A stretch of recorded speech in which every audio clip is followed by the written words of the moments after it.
ఒకసారి శనైశ్వరునికి మానవులెవరూ తనను భక్తితో సేవించడం లేదని, భయంతో మాత్రమే పూజిస్తున్నారని విచారం కలిగింది. అప్పుడు వెంకటేశ్వరునికి తపస్సు చేయగా ఆయన సాక్షాత్కరించారు.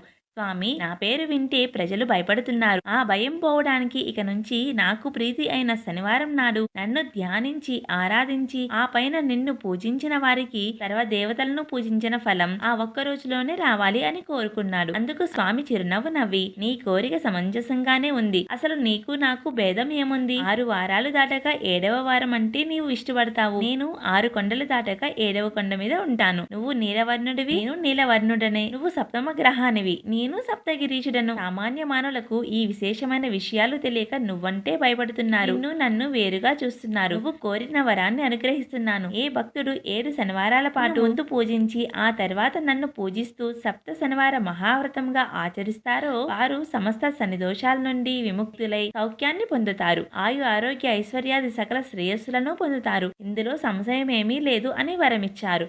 గోవిందా గోవింద.